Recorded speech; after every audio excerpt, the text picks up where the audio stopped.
میں نے گھر واپس جاتے ہوئے اس سے پوچھا، کیا تم نے لڑکی دیکھی ہوئی ہے؟ کیسی ہے؟ ہاں، اس نے سر ہلاتے ہی جواب دیا، ایک دم فرسٹ کلاس، ہماری زندگی میں جال بکھیر دے گی۔ انہوں نے میرے بارے میں کیا فیصلہ کیا؟ یہ کل پتہ چلے گا، اس نے بتایا۔ وہ مل بیٹھ کر فیصلہ کریں گے، ایک دوسرے کی رائے لیں گے اور مشورہ کریں گے۔ لڑکی سے اس کی ماں اور بہنیں بھی پوچھیں گی کہ اسے تم کیسے لگے ہو۔ انہوں نے مجھے کل بلایا ہے۔ دوسرے دن رات 8 بجے وہ آیا تو اس کا چہرہ دمک رہا تھا۔ آتے ہی گرم جوشی سے مجھ سے بغل گیر ہو گیا، یار مبارک ہو، تمہارے نام لاٹری نکل آئی ہے۔ کیا؟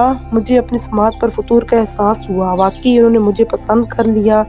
انہوں نے نہ صرف تمہیں پسند کر لیا ہے بلکہ 15 دن کے بعد شادی کی تاریخ بھی دے دی ہے۔ اب تم شادی کی تیاری کرو۔ کیا کہا؟ مجھے بجلی کا سا سنسنا دینے والا جھٹکا سا لگا۔ 15 دن کے بعد شادی؟ اور تم نے مجھ سے پوچھے بغیر ہی ہاں کر دی؟ یہ کیا کیا تم نے؟ کیوں نہیں کرتا؟ نیک کام میں دیر کس بات کی؟ اور اب دیر کر کے کرنا بھی کیا ہے؟ اگر مجھے 10 گھنٹے کا نوٹس بھی ملتا تو میں تیار ہو جاتا۔ وہ ٹانگیں پسار کر بستر پر دراز ہو گیا۔ میرے پیر دبا دو، گدھے کے بچے۔ میں نے جھک کر اس کا گریبان پکڑ لیا۔ میری شادی کیا تمہارا باپ کرائے گا؟ تمہاری شادی میرا باپ نہیں، لڑکی کا باپ کرائے گا۔ اس نے اپنی جیب سے ایک پھولا ہوا لفافہ نکال کر میری طرف بڑھایا۔ میں نے اس کے ہاتھ سے لفافہ لیتے ہوئے اس کی طرف حیرت سے دیکھا۔ اس میں کیا ہے؟ 1.5 لاکھ کی رقم ہے، اس نے جواب دیا۔ لڑکی کے باپ نے دیے ہیں 1.5 لاکھ روپے۔ لفافہ میرے ہاتھ سے چھوٹتے چھوٹتے بچا۔ کس لیے؟ میرے اندر خوشی کی لہر دوڑ گئی اور شدید حیرت بھی ہوئی۔ اس لیے کہ تم شادی اور ولیمے کے لیے جوڑے بنا سکو، وہ بولا۔ مگر میرے یار، میں نے لفافہ سے رقم نکالتے ہی کہا، میں اس رقم سے یہ کام تو کر لوں گا، مگر میرے گھر میں پلنگ ہے اور نہ بستر، کراکری ہے نہ فرنیچر۔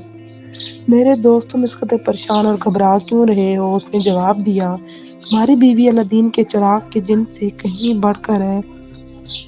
وہ اپنے جہیز میں اتنا کچھ لا رہی ہے کہ اس سے تمہارے دونوں کمرے، ڈبل بیڈ، سنگار میز اور الماری اور فرش پر بیش قیمت قالین سے نہایت آراستہ و پراستہ ہو جائیں گے۔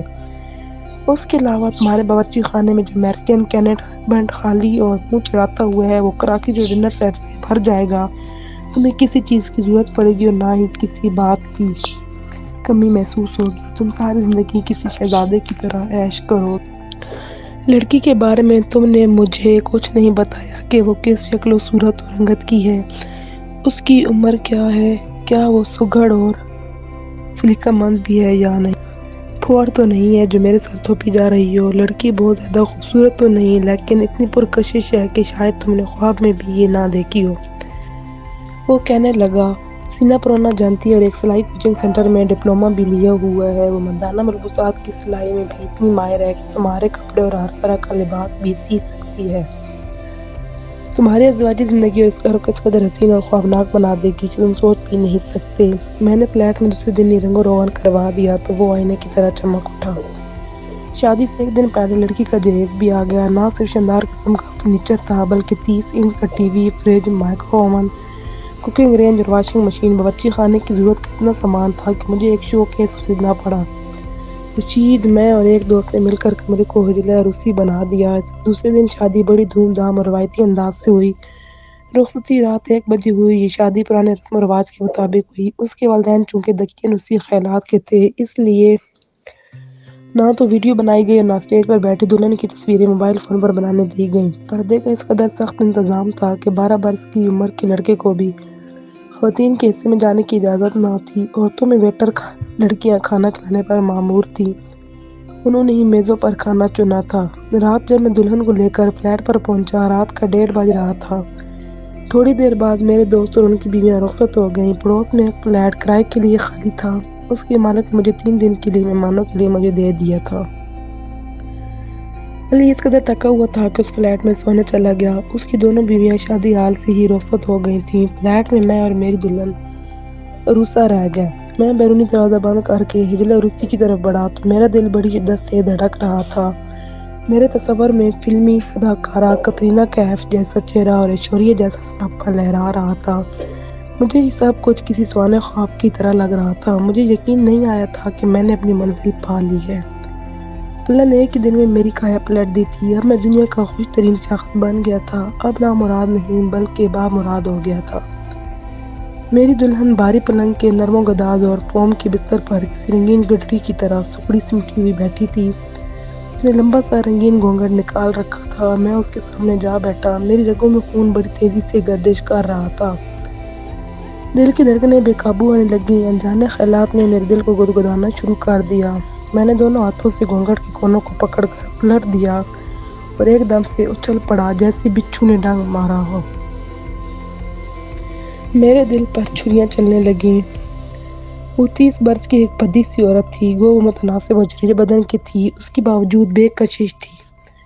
اسے دیکھتے ہی میرے آبگینہ دل پر ایک پتھر سا لگا۔ میں نے جو خواب دیکھا وہ اس کے برعکس نکلی۔ وہ کسی ہیروئن تو کیا کسی ایکسٹرا کی جوتی بھی نہ تھی۔ خوبصورتی تو اسے چھو کر بھی نہیں گئی تھی۔ میں شادی سے ایک دن پہلے ہی اگر اس کی ایک جھلک دیکھ لیتا تو اسے کسی قیمت پر شادی نہ کرتا۔ علی نے اپنے کمیشن کے چکر میں اس کی جھوٹی تعریف کے پل باندھ دیے تھے۔ دوسرے لمحے میں کڑی کمان سے نکلے تیر کی مانند کرب سے نکلا۔ علی برابر والے فلیٹ کا دروازہ بھیڑ کی گہری نیند سو رہا تھا۔ میں اس کے کمرے میں گھس گیا کہ اس خبیث کا گلا دبا کر اس کا خاتمہ کروں۔ دوستی کا کیا خوب حق ادا کیا تھا کہ مجھے ساری زندگی کے لیے اذیت کے جہنم میں جھونک دیا۔ اس عورت کے ساتھ زندگی گزارنا کسی جبر اور عذاب سے کم نہ تھا۔ وہ چارپائی پر گھوڑے بیچ کر سو رہا تھا۔ مجھ سے رہا نہ گیا۔ میں نے اس کی کمر میں ایک زوردار لات رسید کی۔ وہ ہڑبڑا کے اٹھ بیٹھا اور آنکھیں ملتے ہوئے اس نے میری شکل دیکھی۔ پھر مجھ سے پوچھا، خیریت تو ہے؟ خیریت کے بچے! میں نے چپٹ کر اس کا گریبان پکڑ لیا۔ کمینے، تم نے مجھ سے کس بات کا بدلہ لیا ہے؟ کون سا بدلہ؟ کس بات کا بدلہ لیا ہے میں نے تم سے؟ تم نے کہا تھا کہ لڑکی زیادہ خوبصورت نہیں ہے مگر پرکشش ہے، مگر وہ تو انتہائی بدصورت اور بھدی عورت ہے۔ کیا تمہارے خیال میں تمہاری دلہن کو 14ویں کا چاند ہونا چاہیے؟ اس نے ایک جھٹکے سے اپنا گریبان چھڑا لیا۔ ہاں، تم نے مجھ سے کہا تھا کہ وہ ایک دم فرسٹ کلاس ہے۔ وہ فرسٹ کلاس کیا، تھرڈ کلاس بھی نہیں ہے، بلکہ اس سے کہیں بدتر ہے۔ وہ ایک دم چراغ پا ہو گیا۔ تم نے آئینے میں کبھی اپنی شکل بھی دیکھی ہے؟ وہ تند لہجے میں بولا، بالکل کسی گینڈے کی طرح ہو۔ اس پر ستم یہ کہ تم ایک کلاس شخص ہو۔ تمہاری جیب میں رقم ہوتی تو تمہارا یہ عیب چھپ جاتا۔ خدا کا لاکھ لاکھ شکر ادا کرو کہ اس نے تمہارے دن پھیر دیے۔ اور پھر میری جان! اس عمر میں عشق اور حسن کی نہیں بلکہ محبت اور رفاقت کی ضرورت ہوتی ہے۔ خوشی حسن و شباب میں نہیں ہوتی۔ خوبصورت سے خوبصورت جلد اپنی کشش کھو دیتی ہے۔ چیز وہ اچھی ہوتی ہے جس کی کارکردگی عمدہ اور شاندار ہو۔ تم بڑے لکی ہو کہ تمہارے نام اتنی بڑی لاٹری نکلی۔ اس لاٹری کی ایسی تیسی! میں نفرت، حقارت اور غصے سے دھاڑا۔ یہ کیوں نہیں کہتے ہو کہ بڑی چالاکی اور عیاری سے تم نے ایک بدصورت عورت کو میرے سر پر تھوپ دیا؟ اتنا شاندار اور خوبصورت جہیز اس لیے دیا کہ میرا منہ بند ہو جائے۔ اس سازش میں تم بھی شریک ہو گئے۔ تم سب نے میرے ساتھ فراڈ کیا ہے، مجھے بے وقوف بنایا ہے۔ میں تمہیں بخشوں گا نہیں، تمہارا مرڈر کر دوں گا۔ تم اس لاٹری کو گالی دے رہے ہو جو تمہارا مستقبل بنانے آئی ہے، سنجیدگی سے بولا۔ ایک لاٹری وہ ہوتی ہے جو صرف ایک بار آتی ہے، ایک ہی مرتبہ فائدہ پہنچاتی ہے۔ یہ وہ لاٹری ہے جو ساری زندگی تمہارے نام نکلی رہے گی، برسوں تمہاری تاریک زندگی میں جالے بکھیرتی رہے گی۔ بکواس بند کرو، میں دھاڑا۔ میری نس نس میں لہو ابلنے لگا۔ تم نے مجھے ایک جہنم میں جھونک دیا ہے کہ اس کا ساری زندگی اس کا عذاب جھیلتا رہوں۔ اس زندگی سے مر جانا بہتر ہے۔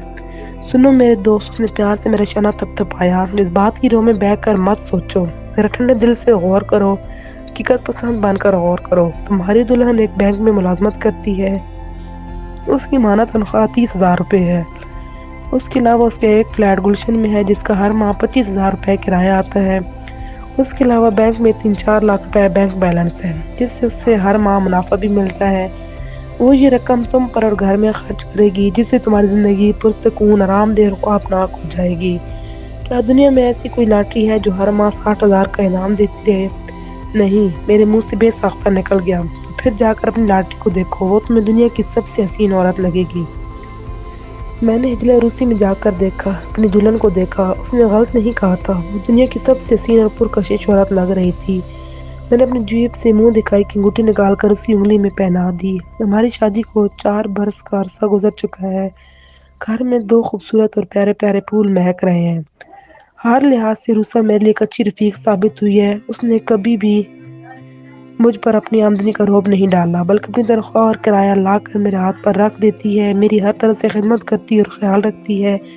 بڑی سگڑ، سلیقے شعور، با اخلاق اور ٹوٹ کر چاہنے والی بیوی ہے۔ کھانے اتنے مزیدار اور ذائقے والے بناتی ہے کہ انگلیاں چاٹتا رہ جاتا ہوں۔